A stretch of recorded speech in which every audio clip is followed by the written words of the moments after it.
Vasudevaya. Om Namo Bhagavate Vasudevaya.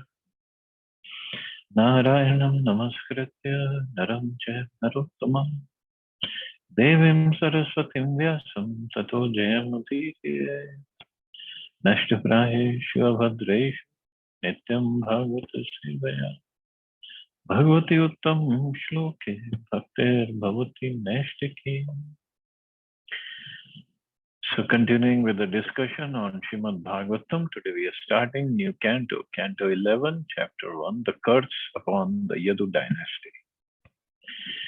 Shri Shukavacha, Kritva Datyavadham Krishna, Sarama Yadubhirvritaha, Bhuvo Avatarya Bharam, Javishtam Janayan Kalim. Shri Shukdev Goswami said, Lord Shri Krishna, accompanied by Balaram and surrounded by the Yadu dynasty, executed the killing of many demons. Then further, to remove the burden of the earth, the Lord arranged for the great battle of Kurukshetra, which suddenly erupted in violence between the Kurus and the Pandavas. Purport. The 11th canto of Srimad Bhagavatam begins with a reference to the pastimes executed by Lord Shri Krishna in the 10th canto. The beginning of the 10th canto describes that when the earth was overburdened by demoniac rulers, the personified earth, Bhumi, approached Lord Brahma with tears in her eyes, begging for relief. And Brahma immediately went with the demigods to approach the Supreme Lord in his form of Kshirodakshay Vishnu. As the demigods waited respectfully on the shore of the milk ocean, the Supreme Lord announced through Brahma that he would soon incarnate on earth and that the demigod should also descend to assist in his pastimes. Thus, from the very beginning of Lord Krishna's appearance, it was understood that he would descend to the earth to remove the demons. So obviously he comes, takes his incarnations, Paritranaya sadhunam vinashaya cha dushkritam. That's his purpose. As Srila Prabhupada states in his commentary to Bhagavad Gita 16.6, those who agree to obey the injunctions of the revealed scriptures are known as demigods, whereas those who defy the orders of Vedic scriptures are known as asuras or demons. The Vedic literatures are presented within the universe for the guidance of the conditioned souls who are trapped under the three modes of material nature and who are therefore rotating in a continuous cycle of birth and death. By strictly adhering to the Vedic injunctions, we can easily satisfy our material needs and at the same time make tangible progress on the path back home, back to Godhead. Thus, we can achieve an eternal life of bliss and knowledge in the Lord's own abode simply by obeying the Lord's instructions as they are presented in Vedic literature such as Bhagavad Gita and Srimad Bhagavatam. The demons, however, minimize or even mock the absolute authority of the Supreme Lord and his teachings. Because these asuras envy the sovereign status of the Supreme Personality of Godhead, they minimize the importance of the Vedic scriptures, which emanate directly from the breathing of the Lord. The demons establish a society governed by their own concocted whims and inevitably create chaos and misery, especially for pious living entities who sincerely desire to follow the will of the Lord. So Vedic scriptures given by the Lord himself for our proper living and to get out of this material conditioned life. But the demons, they don't believe in all this Vedic literature. So they want to live the way they want to. Eat, drink, and be merry. That's their philosophy. Lord Krishna states in the Bhagavad Gita that when there is predominance of such chaotic, irreligious societies on the earth, he personally descends to rectify the imbalance.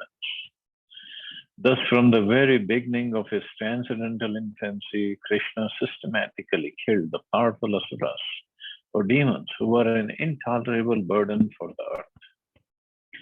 Lord Shri Krishna was assisted by his brother Balaram, who is also the Supreme Personality of Godhead.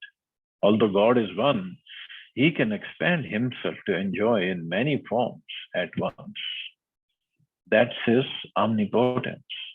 And the first such expansion is Balram or Baldev. Balram killed many noteworthy demons, including Dhenukasur, Dvivida, and the envious Rukmini. Krishna also accompanied by the members of the Yadu dynasty, many of whom were demigods who had descended to assist the Lord. So demigods also came down to assist the Lord, and so many people in the Yadu dynasty, as we studied and yesterday, so many members were there of the Yadu dynasty. Srila Bhakti Siddhanta Saraswati Thakur, however, has revealed that although many demigods had taken birth in the Yadu dynasty to assist the Lord, some members of the Yadu dynasty were actually inimical towards Krishna. Because of their mundane vision of the Lord, they considered themselves to be on the same level as Krishna. Having taken birth in the family of the Supreme Personality of Godhead himself, they had inconceivable strength, and thus they misunderstood Krishna's supreme position. Having forgotten that Krishna is the Supreme Personality of Godhead, they would constitute a great burden, and consequently it was necessary for Krishna to remove them from the earth. There is a popular saying that familiarity breeds contempt. To destroy the contemptuous members of his own dynasty, the Lord caused a quarrel among them. For this purpose, he arranged for Narad and other sages to display anger against the Karshnas, the members of his dynasty, or Yadu dynasty. Although many Yadus who were devoted to Krishna were apparently killed in this fratricidal war, means war between members of the same family or brothers, Lord Krishna actually returned them to their original position as universal directors or demigods.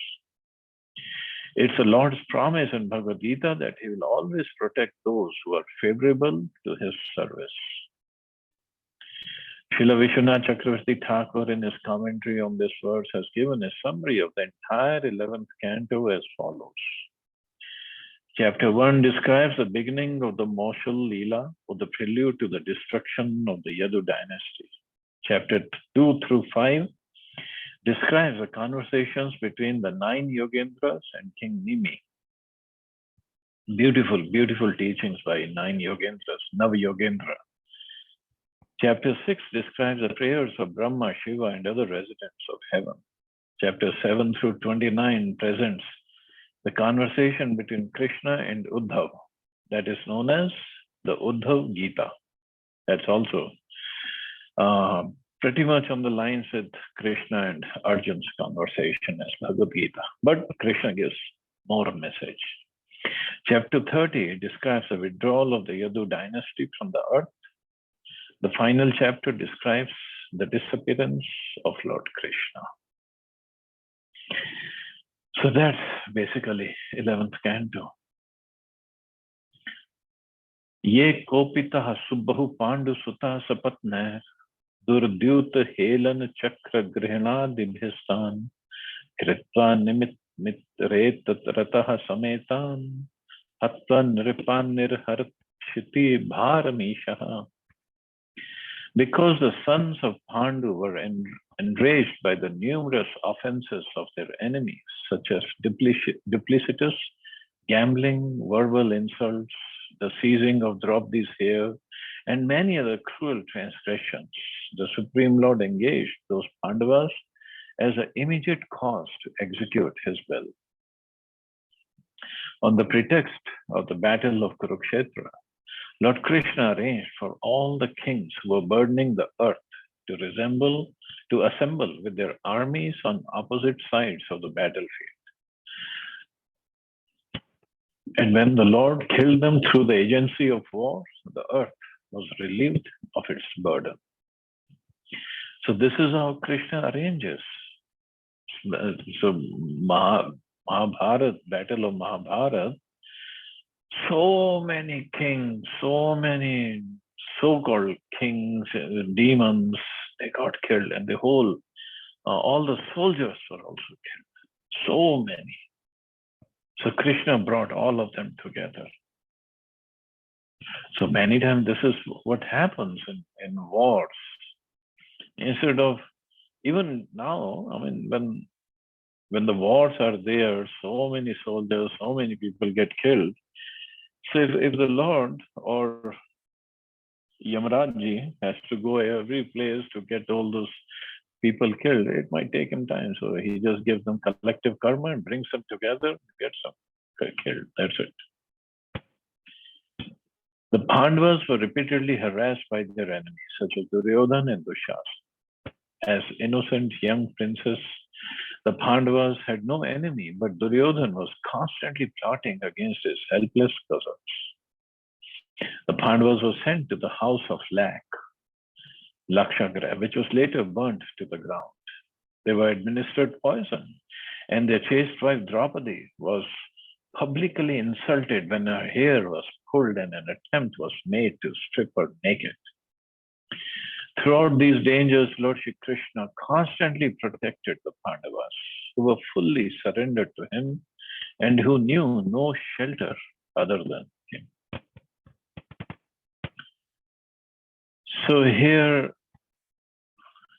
in the shloka also and in purport, this is a chaste wife, Draupadi, and earlier also, first canto, we saw the greatness of Draupadi when she forgave Ashwatthama, who had just killed her 5 children, young kids.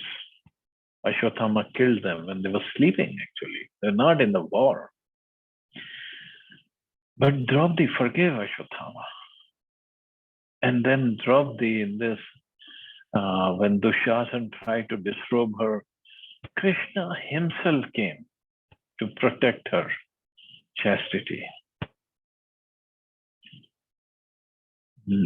How many times Krishna himself has appeared to protect his devotee? Krishna himself. He can send his, like Sudarshan Chakra or some other way he can protect his devotees. But here Krishna himself appeared. And not just appeared, he appeared in such a way as an incarnation of Sari. I mean, that Sari was Krishna himself. But he was there to protect Draupadi. Such an exalted devotee Draupadi is. But the problem is, now India's president is Draupadi Murmu. So the problem with that name Draupadi is people only think of disrobing.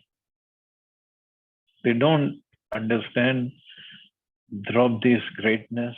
They don't understand the chastity of Draupadi. They don't understand her devotion to Krishna and Krishna's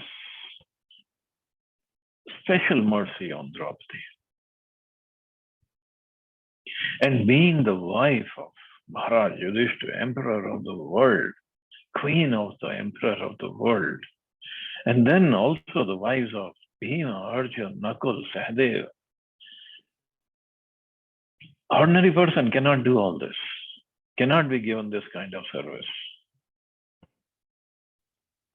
But people only remember, because this is the mentality, it shows the mentality of people. That this is the only what they want to see and this is how they relate to Draupadi. This is ridiculous. And moreover, also it's a lack on our part that we are not teaching properly. In this verse, the word itare tarataha is significant. Previous to the battle of Kurukshetra, Krishna had personally killed many demons, including Putna, Keshi, Aghasur, and Kansa. Now Krishna wanted to complete his mission of removing the earth's burden by killing the remaining impious persons. But as stated here, Kritva Nimittam, the Lord did not personally kill, but empowered his devotees, Arjuna and the other Pandavas, to remove the impious kings. thus acting personally and through his immediate expansion, Balaram, as well as by empowering his pure devotees, such as the Pandavas, Krishna fully displayed the pastimes of the Yuga Avatar by re-establishing religious principles and ridding the world of demons. So either he killed himself or gets them killed through his devotees or some other way. He just has to get rid of all the demons. Although the general purpose of the Kurukshetra battle was to kill the demons, Krishna also bestowed his causeless mercy upon them. As Srila Prabhupada explains in his purport to Srimad Bhagavatam 1939 in reference to the words Hata Gata Swarupam, all the warriors who died in the presence of Krishna on both sides returned immediately to his abode in the spiritual sky in their original spiritual bodies. So they did not get Sayujya Mukti, although they were demoniac, but because they were killed in the presence of Krishna, so they returned to the spiritual sky in the original spiritual bodies. Bhubhar Raja Pritana Yadubhir Nirasya Gupta Swabahu Abhirchintayad Prameya Manye Avanerananu Gato Api Gatam Hibharam Yadyadavam Kulamaho Avishyaya Masate. The Supreme Personality of Godhead used the Yadu dynasty, which was protected by his own arms, to eliminate the kings who with their armies had been the burden of this earth.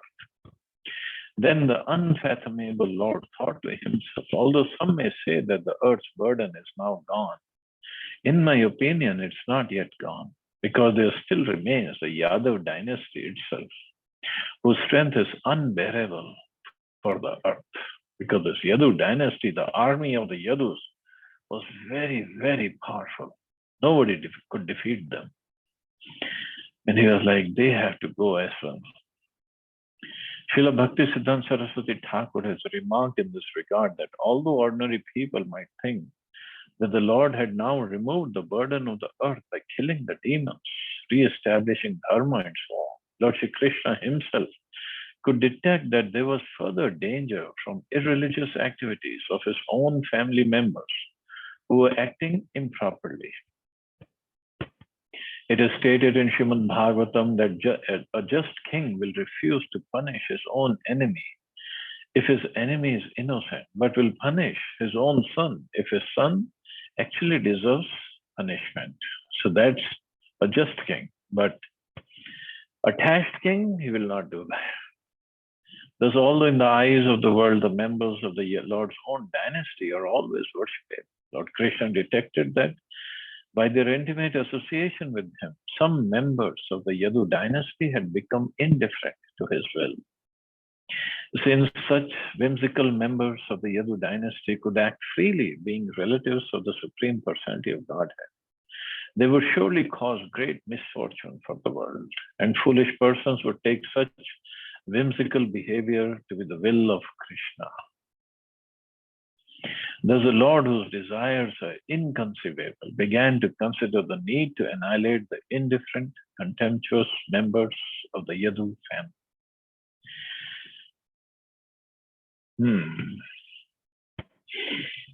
So people, he thought the people would, general public would misunderstand this Yadus, because Krishna had to finally finish off his pastimes, unmanifest his pastimes. And if he had left powerful Yadus here, then people would have thought, oh, this is Krishna's will, and whatever nonsense they're doing, it's all okay, it is dharmic. That's not true. So that is why for the guidance of people in general, scriptures are given. Scriptures, basically, that's a foundation, that's a basis of our life. From the viewpoint of ordinary persons, all the demons had been killed by the Supreme Lord's pastimes in Dwarka and Mathura, as well as by the battle of Kurukshetra, and the earth was now free of its burden. Nevertheless, to free the earth from the remaining burden of his own puffed up family members, Lord Shri Krishna transferred them away from the earth by causing a fratricidal quarrel among them. In this way, he prepared for his own disappearance from the earth. So, long purport, I will just go to the next paragraph.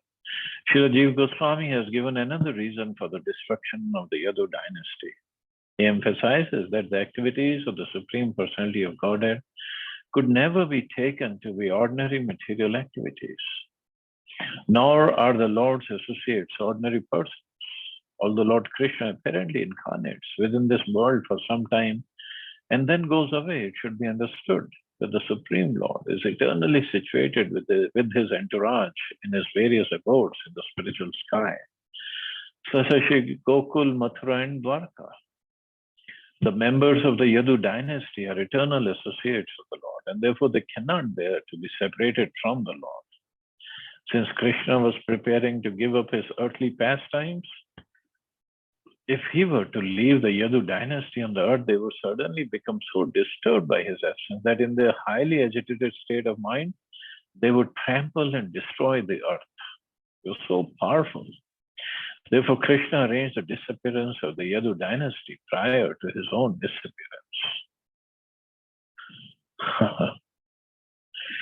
Srila Jiva Goswami concludes that ultimately the members of the Yadu dynasty are never to be considered irreligious. Vaishnava Acharyas have mentioned that the story of the disappearance of the Yadu dynasty is especially meant to help the conditioned souls achieve liberation from the bondage of materialistic life. Within the three worlds, there were none as powerful and opulent as the Yadu dynasty. The Supreme Personality of Godhead is a possessor of unlimited opulences, beauty, strength, knowledge, fame, and so on. And the members of the Yadu dynasty, being the personal associates of the Lord, were so endowed with inconceivable opulences. Therefore, when we see how a fratricidal war suddenly deprived the members of the Yadu dynasty of all their earthly possessions and even their lives, we can understand that there is no permanent position within this material world. In other words, although the members of the Yadu dynasty are eternal associates of the Lord and were immediately transferred to another planet where the Lord was appearing, the sudden disappearance through fratricidal war is meant to impress on the conditioned souls the temporary nature of this world. So everything is temporary. Even Dwarka, such a beautiful city, it just disappeared after Krishna wound up his pastimes. In the first canto of Srimad Bhagavatam, Srila Prabhupada has commented as follows on the disappearance of the Yadu dynasty. The setting of the sun does not mean the end of the sun. It means the sun is out of our sight. Similarly, the end of the mission of the Lord on a particular planet or universe only means that he is out of our sight. The end of the Yadu dynasty also does not mean that it is annihilated. It disappears along with the Lord out of our sight, and it goes to another planet, another universe, rather, to perform pastimes along with the Lord. So anyway, so we'll read further about the war or the curse upon the Yadu dynasty. And so we'll stop here. See anybody has any questions or comments?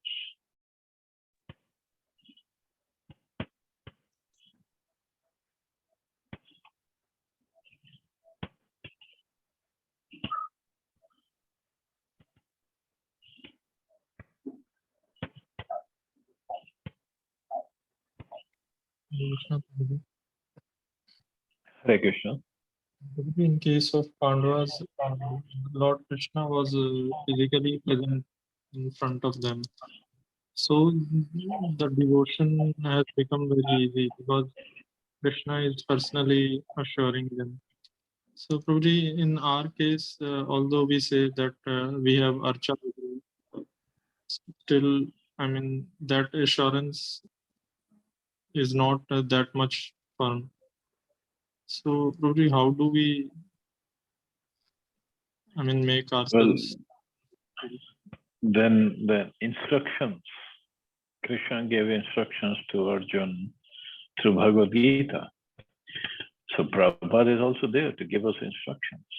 So Prabhupada said that is as good as listening directly from Krishna, if we listen from a bona fide spiritual master. So instructions are there, deities are there, services are there, practices are there.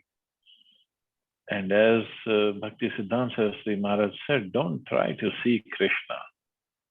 Serve him in such a way that he wants to see it. Who's this devotee who's doing so much of service?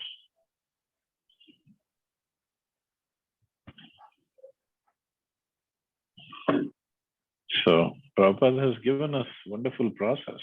We just need to follow it, that's all. Is it okay?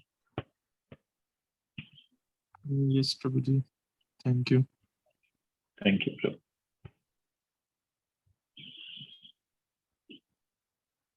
Okay, so I guess we can stop here. You all have a safe and wonderful day. Hare Krishna. Jai Srila Prabhupada. Hare Krishna, Jai